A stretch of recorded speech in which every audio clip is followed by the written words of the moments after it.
Всех рад приветствовать, уважаемые зрители, вы на канале Tommy Skyrim. Я даже не знаю, с чего начать это видео. С одной стороны, мы имеем одно из самых больших обновлений за всю историю Gwyn's, но с другой, это последнее обновление и больше выходить не будет. Так или иначе, не вижу смысла вас задерживать. Это 10-е обновление и нового контента здесь будет очень много, поэтому присаживайтесь поудобнее. И да, хочу заранее извиниться за низкое качество видео на заднем плане. Мне пришлось перенести разработку проекта на другой телефон, который слабее моего старого, и оттого в игре наблюдаются просадки кадров.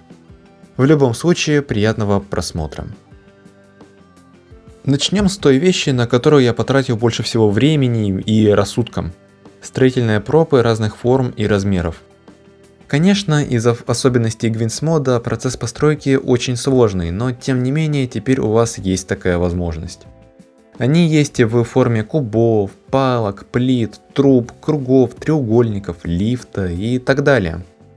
Они у меня заняли очень много времени, тупо из-за огромного объема работы. Эти новые пропы занимают порядка 40 страниц. Так что, я надеюсь, эти новые пропы кому-то пригодятся, а то иначе несколько дней работы уйдут в корзину.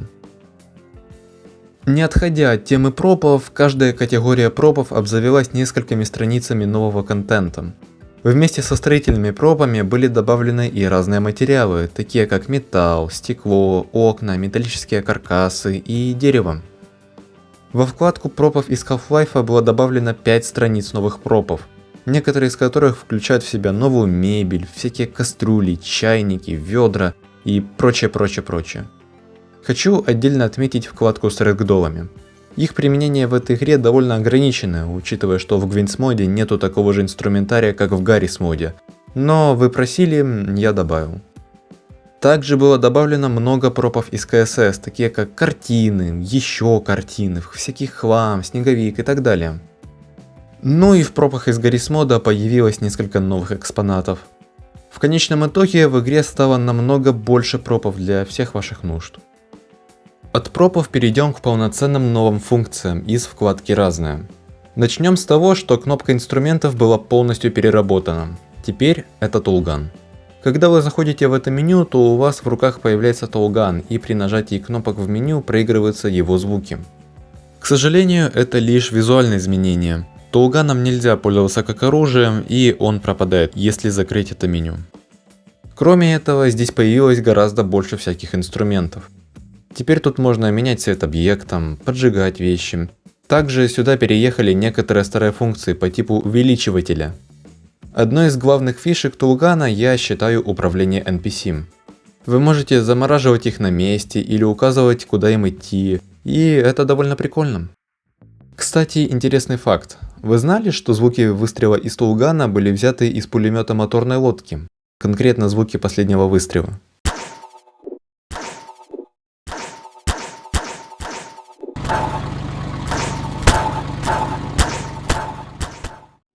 Поговорим о прочих нововведениях в этом меню. Теперь вы можете создать самую настоящую камеру. Она может смотреть в одну точку, следить за целью или даже за вами. Однако вы не сможете увидеть себя в камере. Чтобы выйти из камеры, надо нажать кнопку выхода из фоторежима в паузе. Также здесь появилась некая кнопка под названием «Исправить рэгдоллы». Если вы однажды делали перестрелки в зданиях из спавн-меню, то вы могли заметить, что тела NPC проходят сквозь все здание. Эта кнопка исправляет это, ценой слегка поломанных рэгдоллов в целом. Но по какой-то причине при перетаскивании пропа при помощи кнопок в паузе, их коллизия не обновляется. Типа рэгдоллы думают, что здание никуда не перетаскивалось, и в итоге они летают в воздухе. Это не критично, с этим можно смириться, и это можно как-то обходить. Но все равно раздражает. К более веселым вещам теперь вы можете сыграть с псом в мяч.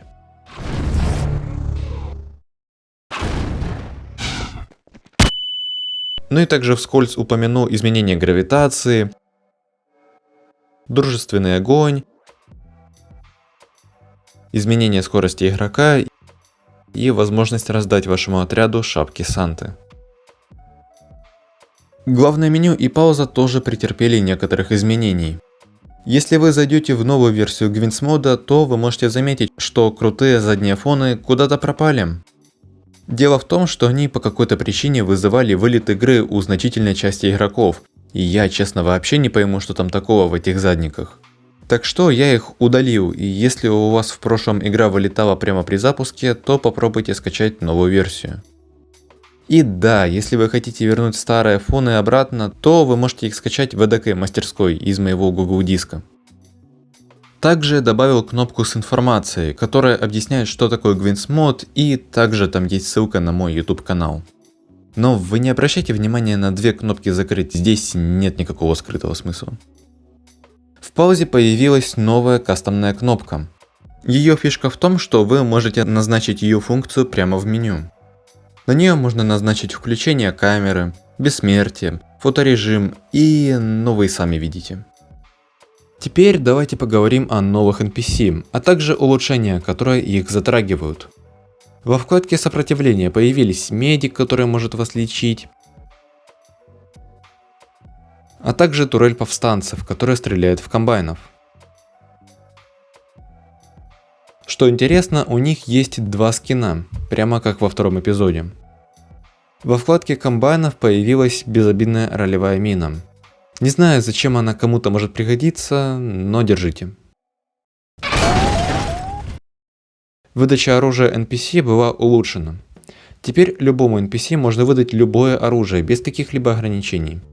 Ладно, одно ограничение все-таки есть, им можно выдать оружие лишь из вот этого списка, но раньше оно вообще не работало на большинстве NPC, так что, по моему мнению, в этой вкладке теперь появился хоть какой-то смысл.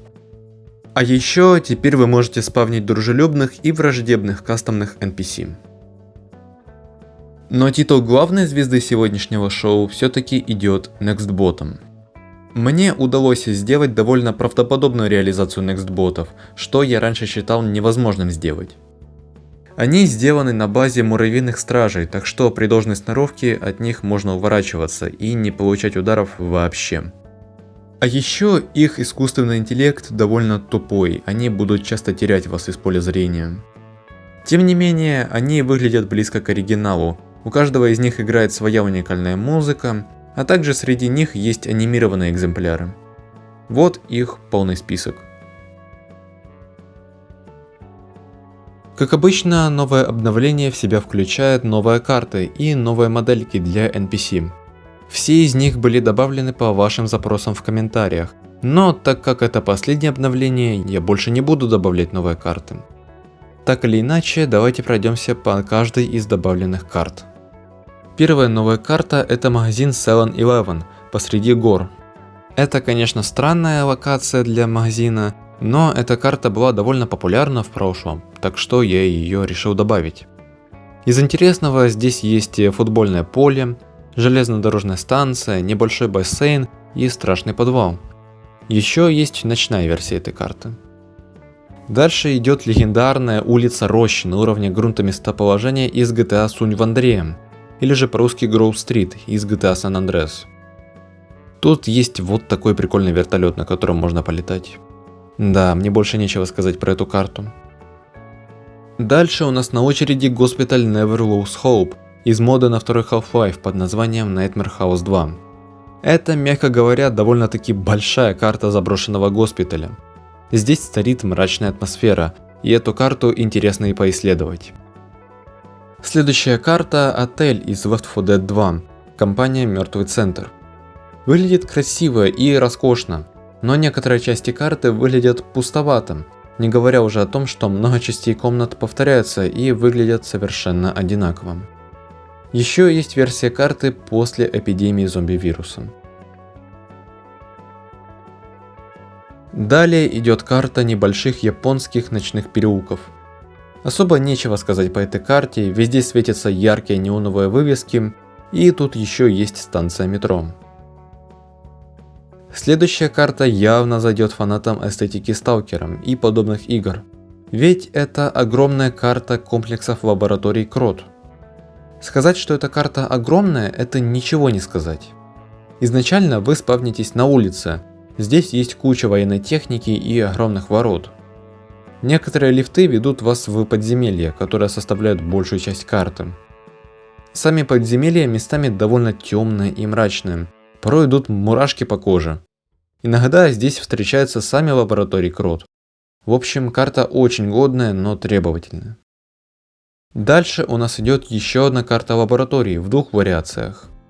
Карта имеет большое внимание к деталям, имеет снежную тематику, да и вообще она чертовски красивая. К сожалению, на дневной версии карты по какой-то причине не открываются двери и не работают никакие кнопки. Но это не проблема на ночной версии карты, потому что там заброшенная лаборатория. В общем, советую. И последняя новая карта происходит на движущемся поезде GM Train Ride. Она сделана прикольно и опять же имеет две вариации, дневную и ночную. И она отлично передает дух советских поездов. Фух, в этом обновлении было добавлено много карт, я уже устал про них говорить.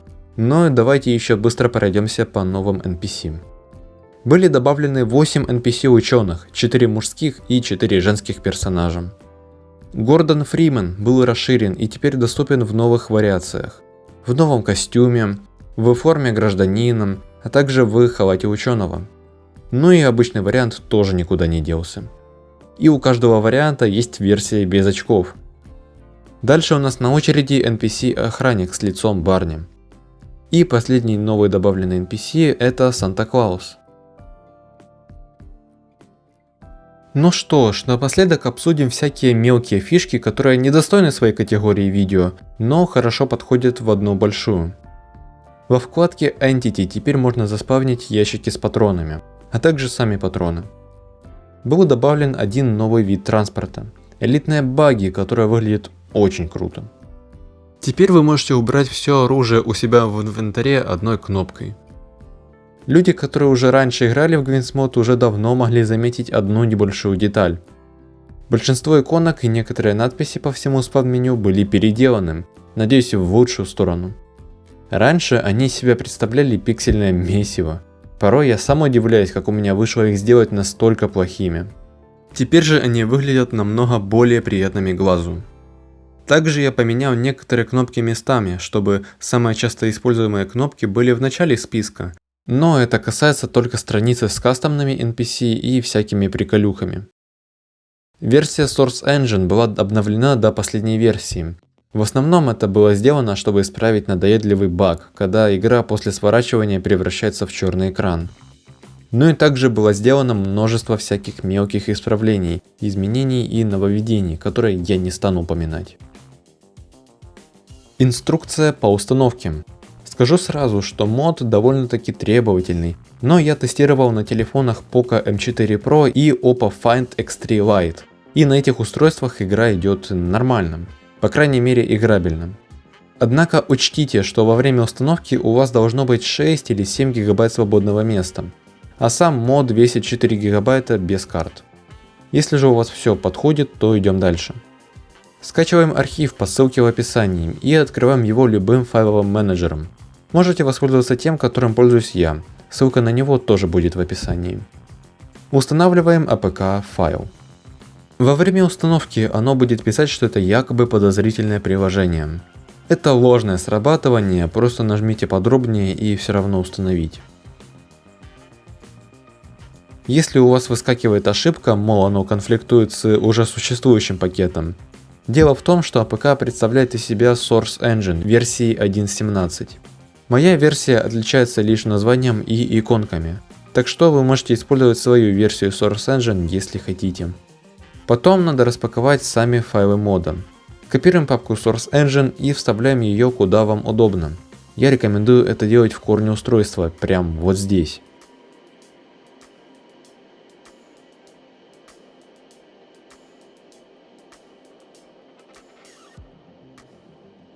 Потом заходим в приложение и даем ему все разрешения. И я сразу скажу, что лаунчеру нужен микрофон для запуска мультиплеерных игр и использования там голосового чата. Но так как Gwinsmod это одиночная игра, то здесь это никакой роли не играет. Теперь нажимаем кнопку «Указать путь» и проводим ее до папки Source Engine, после чего нажимаем внизу «Указать выбранный путь». Готово, теперь вы можете поиграть в Gwinsmod. Теперь гайд по установке модов. Уточню, что моды из оригинального Garry's Mod здесь нельзя установить. Gwyn's Mod и Garry's Mod очень сильно отличаются по технической составляющей. Переходим по ссылке в описании на мою папку в Google Диске. И здесь вы увидите две папки. Папка Maps содержит в себе, очевидно, карты. А Replacements — это замены старого контента на новый. Их довольно мало, но они есть. В любом случае выбирайте карту или замену, которая вас интересует, и скачивайте архив. Внутри будет лежать папка Half-Life 2, которую вам нужно вставить в папку Source Engine. И это все. Заходите в игру и проверяйте ваш новый контент. Ну что ж, ребята, это видео подходит к концу, а вместе с ним и жизненный цикл моего проекта. Это, конечно, печально, но с другой стороны, мой проект уже достаточно хорош, особенно по сравнению с Gwyn's Mod 21.